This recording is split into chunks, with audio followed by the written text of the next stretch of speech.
University are Narayanamurthy గారి latest film.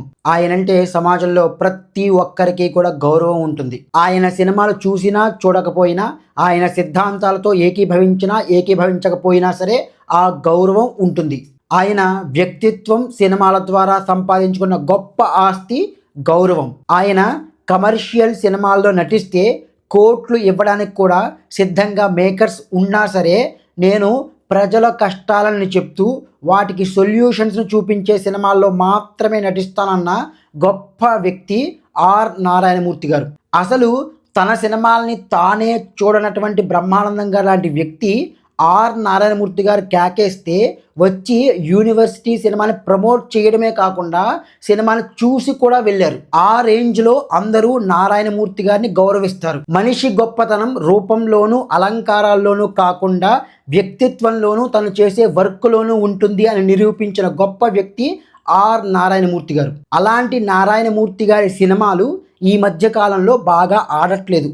నేను ఈ సినిమా రివ్యూ చేయకుండా పరదా మూవీ రివ్యూ చేసుంటే నాకు కొంచెం ఎక్కువ వ్యూస్ వచ్చేవేమో, కానీ ప్రజల వాయిస్ని చెప్తున్న ఆర్ నారాయణమూర్తి గారి సినిమాని నా వంతు ప్రమోట్ చేయడం నా బాధ్యత, నా కనీస కర్తవ్యం అనిపించింది. బట్ ఒక మంచి వ్యక్తి తీసిన సినిమాని ప్రమోట్ చేయడం నా కర్తవ్యం.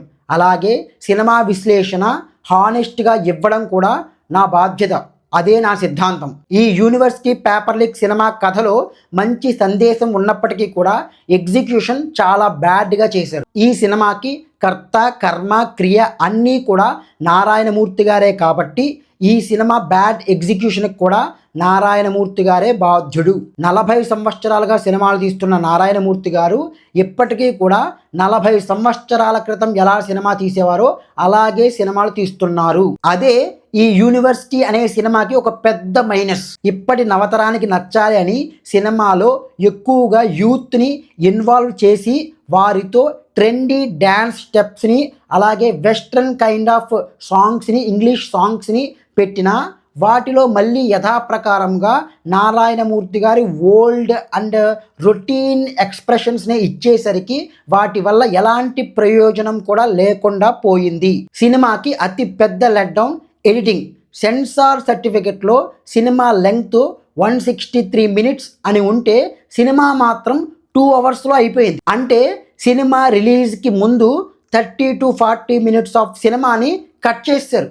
ఇది ఎడిటర్ డిసిషనా లేకపోతే నారాయణమూర్తి గారి డిసిషనా తెలియదు, కానీ దీనివల్ల సినిమా చూస్తున్నప్పుడు చాలా అంటే చాలా కన్ఫ్యూజన్ ఏర్పడింది. ఒక సీన్కి ఇంకో సీన్కి లింక్ ఉండదు. కొన్ని సీన్లు స్టార్టింగ్ చాలా అబ్రప్ట్గా స్టార్ట్ అవుతాయి, అలాగే కొన్ని సీన్ల యొక్క ఎండింగ్ చాలా అబ్రప్ట్గా ఉంటుంది. దీనివల్ల స్క్రీన్ ప్లే యొక్క ఫ్లో దెబ్బతిని కథ సరిగ్గా అర్థం కాలేదు. ఈ సినిమా స్టార్టింగ్లో నారాయణమూర్తి గారు ఒకసారి నార్మల్ గెటప్లో మరోసారి పోలీస్ గెటప్లో కనిపిస్తారు. నాకు చాలాసేపు అర్థం కాలేదు. తరువాత ఎప్పటికో అర్థమయ్యింది ఏమిటి అంటే ఈ సినిమాలో నారాయణమూర్తి గారు డ్యూయల్ రోల్ చేస్తున్నారు తండ్రి కొడుకులుగా అని. తండ్రి రామయ్య ప్రొఫెసర్, కొడుకు అర్జున్ ఎస్ఐ. ఇది ఒక రకమైన కన్ఫ్యూజన్ అయితే ఎడిటింగ్లో యాక్షన్ యొక్క టైమింగ్ మిస్ అయిపోయింది. ఒక వ్యక్తి సూసైడ్ చేసుకుందామని అనుకుంటాడు, మేడపై నుంచి పరిగెత్తుకుంటూ వస్తాడు, కట్ చేస్తే నారాయణమూర్తి గారి చేతుల్లో ఉంటాడు. అంటే యాక్షన్ని చూపించకుండా దానివల్ల వచ్చే రియాక్షన్ని చూపించేస్తున్నారు. ఒక సీను లేదా యాక్షన్ని క్రమబద్ధీకరణలో తీయాలి. స్టార్ట్, ట్రావెల్, ఎండ్ ఇవి పిచ్ పర్ఫెక్ట్గా ఉండాలి. ఒక వ్యక్తి చచ్చిపోదామని మేడపై నుంచి పరిగెత్తుకుంటూ వచ్చాడు, స్టార్ట్. మేడపై నుంచి దూకాడు, ట్రావెల్ అంటే యాక్షన్. నారాయణమూర్తి గారు వచ్చి తన 2 చేతులతో ఆ అబ్బాయిని పట్టుకున్నారు, ఎండ్. మీరు ఎప్పుడైతే ట్రావెల్ అంటే యాక్షన్ని కట్ చేసేస్తారో ఆడియన్కి ఆ ఇంపాక్ట్ తగ్గిపోతుంది. బేసిక్గా నాకు ఈ కథలో ఒక పెద్ద తప్పు ఉంది అని అనిపించింది. పేదవాళ్లకు ఇంగ్లీష్ మీడియం చదువులు లేకపోవడం వల్ల వాళ్ళు చిన్న ఉద్యోగాలకి పరిమితం అవుతున్నారు. అందుకని పేదవాళ్ళకి కూడా ఇంగ్లీష్ మీడియం చదువులు కావాలి అన్నది ప్రధాన అంశం. అక్కడి వరకు ఓకే, కానీ ఈ తరం పిల్లలు గవర్నమెంట్ యూనివర్సిటీస్ కన్నా ప్రైవేట్ యూనివర్సిటీస్లోనే చదవడానికి ఎక్కువగా ప్రిఫర్ చేస్తున్నారు అన్నట్టు చూపించారు. అది అస్సలు కరెక్ట్ కాదు. గవర్నమెంట్ స్కూల్స్కి వాల్యూ లేదు, ఓకే.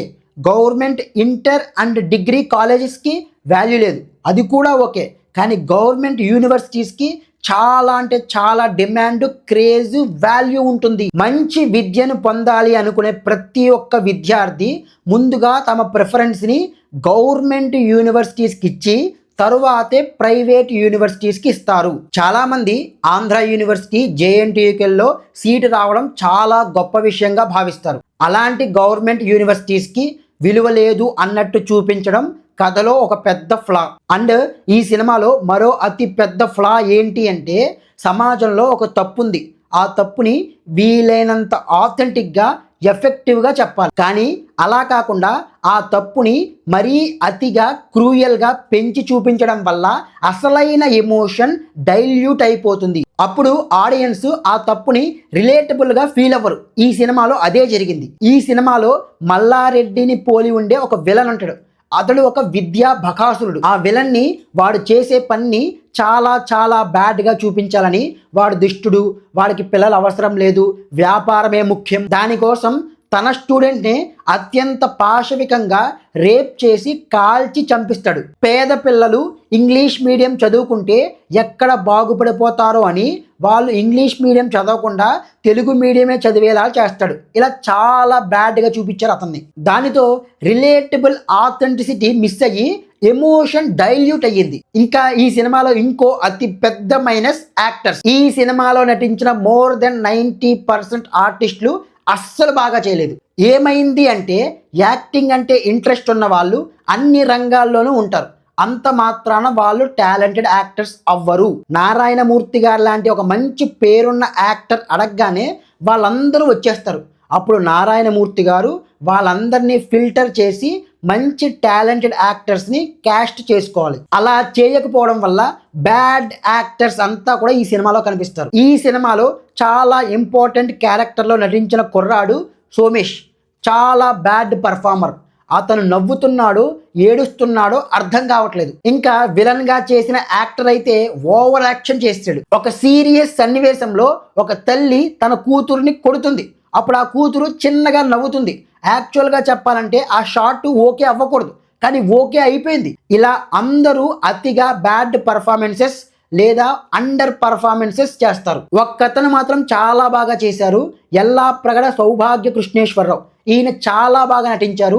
నారాయణమూర్తి గారితో సమానంగా లెంగ్తీ డైలాగ్స్ని సింగిల్ టేక్లో చెప్పాడు. ఒక సన్నివేశంలో ఈవెన్ నారాయణమూర్తి గారిని కూడా డామినేట్ చేశాడు తన యాక్టింగ్తో. ఇంకా నారాయణమూర్తి గారి గురించి ఏం చెప్తాం, ఆయన ఒక గొప్ప నటుడు. కానీ ఎంత పెద్ద గొప్ప నటుడైనా సరే ఒకే క్యారెక్టర్, ఒకే నటన, ఒకే ఎక్స్ప్రెషన్, ఒకే డైలాగ్ మాడ్యులేషన్ని 40 ఏళ్ళుగా చేస్తూ ఉంటే చాలా మొనాటినీ ఫీలింగ్ వస్తుంది. ఈ సినిమాలో ఆయనది డ్యూయల్ రోల్స్, తండ్రి కొడుకులు. కొడుకు పాత్రకి ఆయన అస్సలు సెట్ అవ్వలేదు. జస్ట్ షేవ్ చేసి పోలీస్ గెటప్ వేస్తారు. ఆ గెటప్లో ఆయన చాలా ఆడ్గా ఉన్నారు.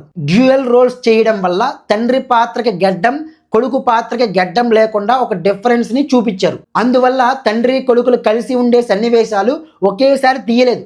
దానివల్ల కంటిన్యూటీ బాగా మిస్ అయ్యింది. కానీ నారాయణమూర్తి గారికి ఉన్న కాన్ఫిడెన్స్ యాక్టింగ్ వల్ల స్క్రీన్ని చాలా బాగా ఎంగేజ్ చేశారు. ఈ సినిమాలోని సాంగ్స్ ఒకే లొకేషన్లో జరుగుతూ ఉంటాయి. ఈవెన్ ఒక సాంగ్లో అయితే ఆయనకి విపరీతంగా చెమట పడుతుంది, పెన్ ఇంకు కారిపోతూ ఉంటుంది, అయినా ఈ డజంట్ కేర్.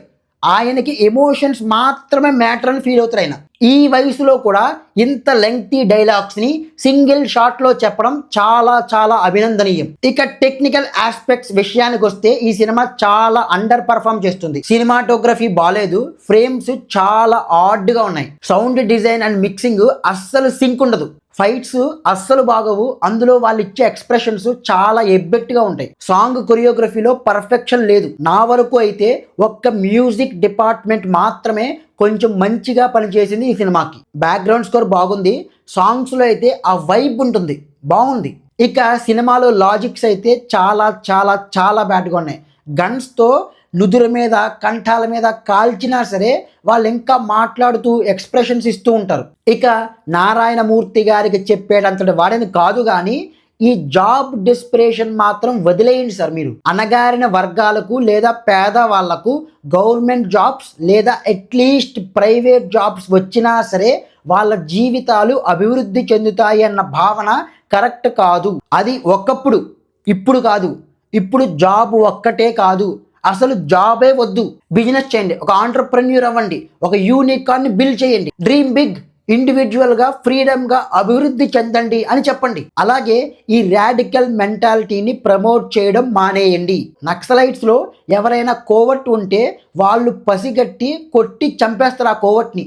అలాగే ఈ సినిమాలో కూడా నారాయణమూర్తి గారిని పట్టించిన తోటి స్టూడెంట్ని మరో తోటి స్టూడెంట్ పొడిచి చంపేస్తాడు. అది తప్పు, కానీ తప్పు కాదు అన్నట్టుగా జస్టిఫై చేస్తారు ఈ సినిమాలో. ఇంకా ఫైనల్ వర్డ్ ఏంటి అంటే, నారాయణమూర్తి గారు మీరంటే చాలా గౌరవం ఉంది సార్, కానీ మీరు నాన్ రిలేటబుల్ ఎమోషన్స్తో ఎంగేజ్ చేయనటువంటి డైరెక్షన్తో సినిమాలు తీస్తే జనాలు చూడరు, మీరు అది గ్రహించాలి. నారాయణమూర్తి గారు మీరు మారాలి సార్. That's it. జై హింద్.